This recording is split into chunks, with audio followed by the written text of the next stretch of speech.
ಇವತ್ತು ಇಡೀ ರಾಜ್ಯಾದ್ಯಂತ ಎಲ್ಲಾ ಸರ್ಕಾರಿ ಆಸ್ಪತ್ರೆಗಳಲ್ಲಿ ಎಲ್ಲೆಲ್ಲಿ ಜನೌಷಧಿ ಕೇಂದ್ರವನ್ನ ಮುಚ್ಚಬೇಕು ಅಂತ ಆದೇಶವನ್ನ ಕರ್ನಾಟಕ ರಾಜ್ಯ ಸರ್ಕಾರ ಮಾಡಿದೆಯೋ ಆ ಎಲ್ಲಾ ಕೇಂದ್ರಗಳ ಮುಂದೆ ಇವತ್ತು ನಾವು ಪ್ರತಿಭಟನೆಯನ್ನ ಮಾಡ್ತಾ ಇದ್ದೀವಿ.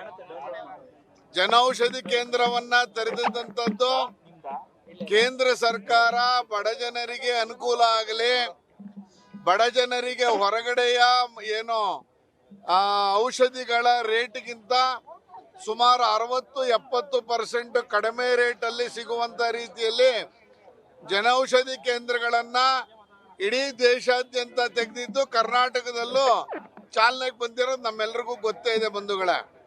ಆದ್ರೆ ಈ ಸರ್ಕಾರ ಬಂದ ನಂತರ ನಾವು 500ಕ್ಕೂ ಹೆಚ್ಚು ಔಷಧಿಗಳನ್ನ ನಾವು ಸರ್ಕಾರಿ ಆಸ್ಪತ್ರೆಗಳಲ್ಲಿ ಕೊಟ್ಟಿದ್ದೀವಿ ಅಥವಾ ಅದಕ್ಕೆ ಟೆಂಡರ್ ಪ್ರಕ್ರಿಯೆಯನ್ನ ಮಾಡಿದೀವಿ ಎನ್ನುವಂತ ಸುಳ್ಳು ಅಂಶಗಳನ್ನ ವಿಧಾನಸಭೆಯಲ್ಲಿ ಹೇಳಿದ್ದಂಥದ್ದು.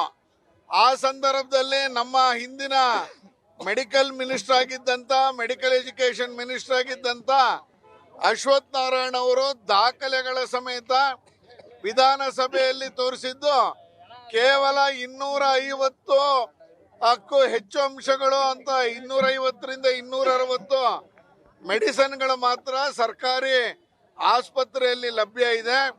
500ಕ್ಕೂ ಹೆಚ್ಚು ಔಷಧಿಗಳನ್ನ ಕೊಡ್ತೀವಿ ಅಂತ ಹೇಳಿದ್ರಿ, ಆದರೆ ನೀವು ಕೊಟ್ಟಿಲ್ಲ.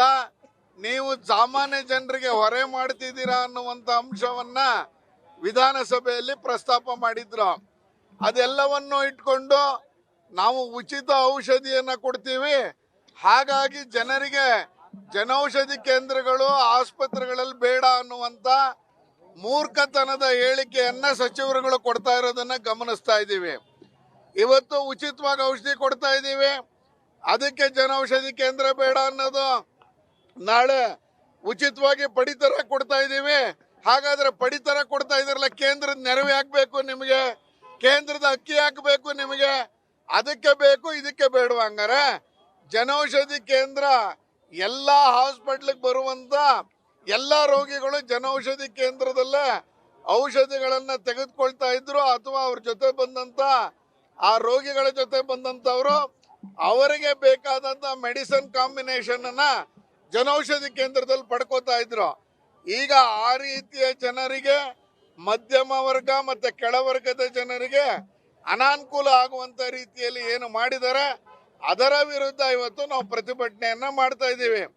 ಒಂದು ಕಡೆ ಕೇಂದ್ರ ಸರ್ಕಾರ ಜನೌಷಧಿಗಳ ಬೆಲೆಗಳನ್ನ ಕಡಿಮೆ ಮಾಡಿ ಔಷಧಿಯನ್ನ ಮಾರಾಟ ಮಾಡ್ತಾ ಇದ್ರೆ, ಇವರು ನಾವು ಪುಕ್ಸಟ್ಟೆ ಕೊಡ್ತಾ ಇದ್ದೀವಿ ಅನ್ನೋ ಕಾರಣವನ್ನ ಕೊಟ್ಟು ನಿಲ್ಲಿಸುವಂತ ಮಧ್ಯಮ ವರ್ಗ ಮತ್ತೆ ಕೆಳವರ್ಗದ ಜನರ ಮೇಲೆ ಹೊಡೆಯುವಂತ ಕೆಲಸವನ್ನ ಸರ್ಕಾರ ಮಾಡ್ತಾ ಇದೆ.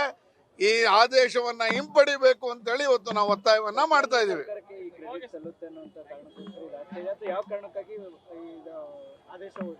ಅಲ್ಲ, ಈ ಸರ್ಕಾರ ಮಾಡ್ತಿರೋದೇ ಇದು. ನಾವು 5 kg ಅಕ್ಕಿ ಕೊಡ್ತಾ ಇದ್ರೆ ಕೇಂದ್ರದಿಂದ ನಾವು 5ಕ್ಕೆ 5 ಕೊಡ್ತೀವಿ ಅಂತ ಹೇಳಿದ್ರು. 5 kgಯನ್ನ ಕೇಂದ್ರ ಸರ್ಕಾರ ಕೊಡ್ತಾ ಇದೆ ಅಂತ ಹೇಳಲೇ ಇಲ್ಲಲ್ಲ ಈ ಸರ್ಕಾರ. ಈಗ ಅದೇ ರೀತಿಯಲ್ಲಿ ಜನೌಷಧಿ ಮಾಡ್ತಾ ಇದೆ. ಪ್ರಧಾನಮಂತ್ರಿಗಳ ಫೋಟೋ ಇದ್ದ ಕಾರಣಕ್ಕೆ ಜನೌಷಧಿಯನ್ನ ಮುಚ್ಚಿಸ್ತಾ ಇದ್ದಾರೆ. ಹಂಗಾದ್ರೆ ಇಂದಿರಾ ಕ್ಯಾಂಟೀನಲ್ಲಿ ಯಾರು ಫೋಟೋ ಹಾಕೊಂಡಿದ್ದೀರಾ ನೀವು? ಬಸ್ ಸ್ಟ್ಯಾಂಡ್ಗಳಲ್ಲಿ ಯಾರು ಫೋಟೋ ಹಾಕೊಂಡಿದ್ದೀರಾ ನೀವು? ಆ ರೀತಿಯಲ್ಲಿ ಒಂದು ರಾಜ್ಯದ ಮುಖ್ಯಮಂತ್ರಿಯೋ ಒಂದು ದೇಶದ ಪ್ರಧಾನಮಂತ್ರಿಯೋ ಫೋಟೋ ಬಂದಿದ್ದೇ ಆಗಿದ್ರೆ ಎಲ್ಲವೂ ಈ ತರ ರಾಜಕಾರಣ ಮಾಡಿಕೊಂಡು ದ್ವೇಷದ ರಾಜಕಾರಣ ಮಾಡೋದಾದ್ರೆ ಯಾರೊಬ್ಬರದು ಫೋಟೋ ಬೇಡ ಅಂತ ಮಾಡ್ಲಿ ನಿರ್ಣಯ. ಬಸ್ ಮೇಲೆಲ್ಲ ಯಾಕೆ ಹಾಕೊಂಡಿದ್ದಾರೆ ಇವರು?